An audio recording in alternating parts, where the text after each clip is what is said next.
Hello friends, welcome back to Learning Nails and Aesthetics.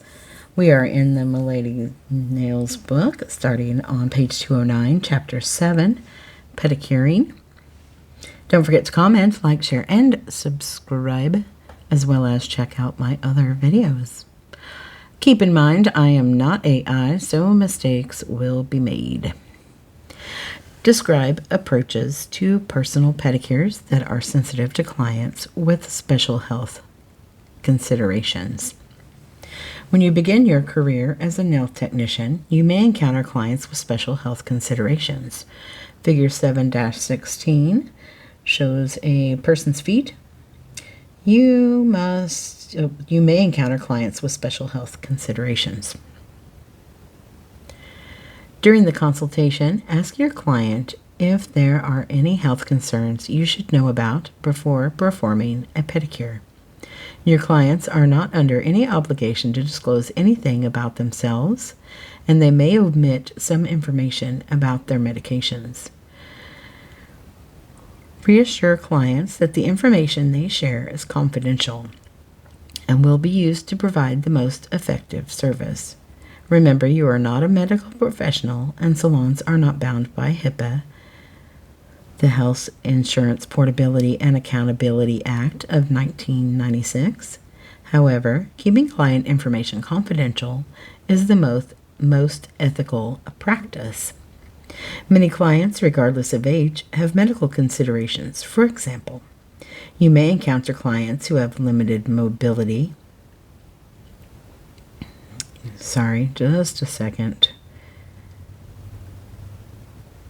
Involuntary movement, altered vision, or painful joints. They may be accompanied by caregivers. You may have a client who is going through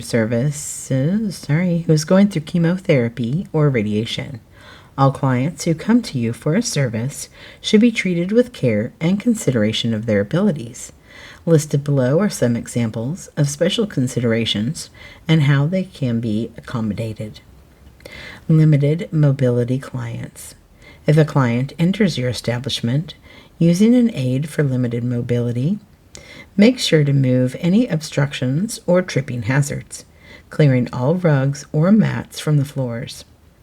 If your client cannot physically be moved into a pedicure chair, have a portable water basin with warm/cool water available, or consider performing a dry pedicure. During a dry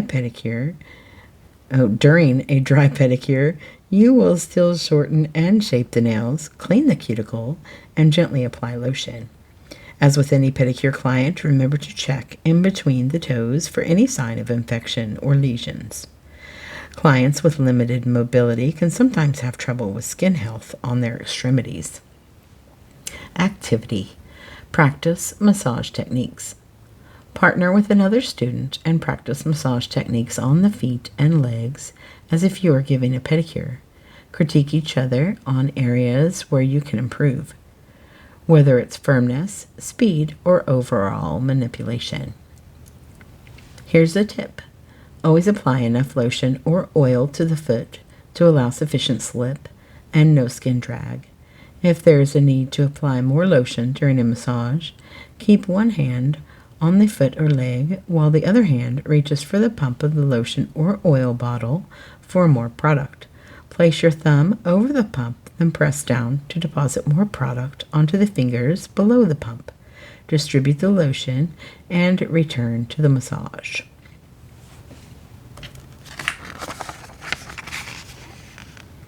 Clients who experience involuntary movement.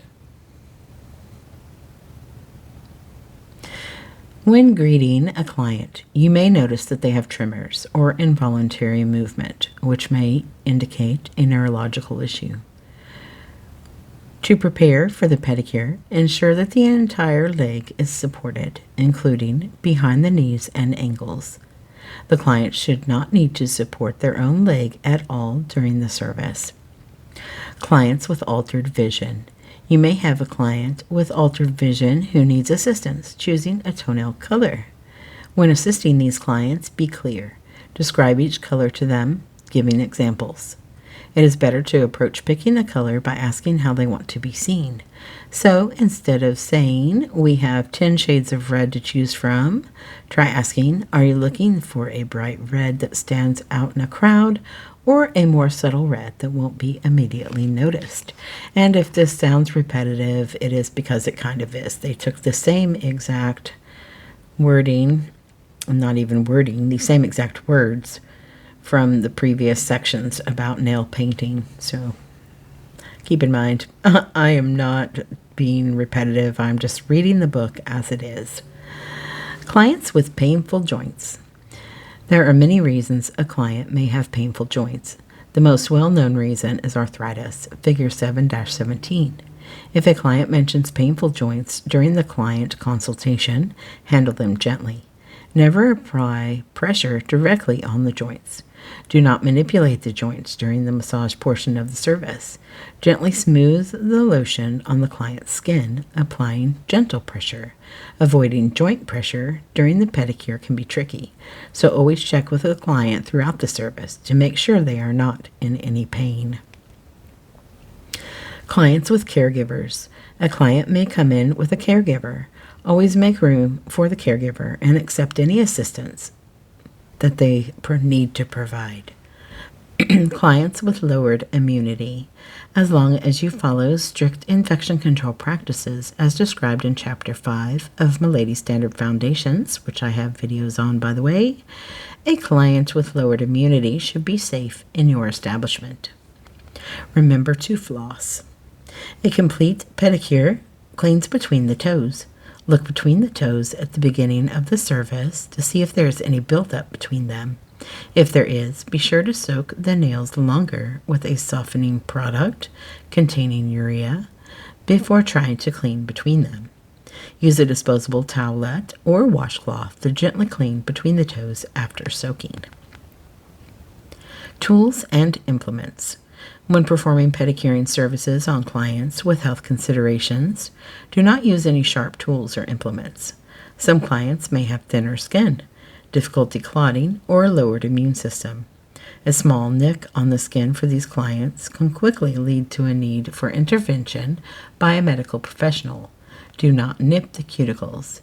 It is better to use a curette to gently remove non-living tissue from the nail plate. Be sure to use a fine grit abrasive on the nails. Use care when clipping clients' nails. Always look underneath the nails before clipping, as there can be skin that is attached to the center of the nail. Simply cutting the nail straight across can cut the skin underneath. If your client's toes cross over each other, shorten one nail at a time, being sure to remove any sharp edges before moving on. That seems a little odd because wouldn't you do each nail individually anyway? Okay. Paraffin. If performing paraffin services, keep in mind that some clients may be more sensitive to heat due to loss of sensation in their extremities. Let the wax cool longer before applying it to the feet. Massage. Before beginning a massage on any client, always ask permission. Also, make sure to ask if there are any concerns about receiving a massage. When massaging clients with health considerations, use a more gentle pressure as needed. The purpose is not to move joints, muscles, or blood flow, but to provide a soothing touch and rhythm. Do not bend or flex knees, ankles, or toes. When applying lotion to your client's legs and feet at the end of the service, begin just below the knees and gently smooth the lotion towards the feet. Check in. If a client cannot move into the pedicure chair, what are your options? Discuss the importance of following disinfection practices after each pedicure service. Disinfection of pedicure bath have been both discussed and highly publicized in the media, and for good reason. There are specific criteria and steps that must be followed exactly to ensure proper disinfection and infection control. Improper, rushed, or careless cleaning of the pedicure bath can lead to health safety concerns for salon clients. It is the responsibility of the salon and the individual performing the procedure to ensure that proper disinfection procedures are followed. And on the previous page in the corner, it says perform 7-3, cleaning and disinfecting, whirlpool, air jet, and pipeless foot spas. Perform figure 7-4, cleaning and disinfecting basic foot basins or tubs. Salons must always use an EPA-registered hospital disinfectant that the label claims is broad-spectrum bactericide, virucidal, and fungicidal. Also, many states require that salons record the time and date of each disinfecting procedure that is performed in a salon, pedicure log, or disinfection log for accountability purposes. Figure 7-18 shows a person pouring some disinfectant into a cup, and it says, use an EPA-registered hospital disinfectant when disinfecting foot baths. Salon teams need to incorporate the disinfection procedures into their regular cleaning schedule and to display the procedure in employee areas. Always check your state regulations concerning the required disinfection protocol. Activity: practice disinfecting foot baths. There are many types of foot baths on the market. Each one requires a different set of procedures for cleaning and disinfecting according to the Nail Manufacturers Council, the NMC. Familiarize yourself with the foot bath that you use at your school. Using the proper procedure for your equipment, demonstrate how to clean it appropriately. Web resource. For more information concerning disinfection and other important topics in the nail industry, probeauty.org/NMC. This site contains many informational brochures relevant to manicuring and pedicuring. They are published in several languages, including Vietnamese and Spanish, are written by the leading scientists and technical experts in the industry, and have been reviewed by other industry leaders. Check in. Whose responsibility is it to ensure proper disinfection procedures are followed? What kinds of disinfectants must be used in salons or spas? And that'll do it for this video. I hope this was helpful to you.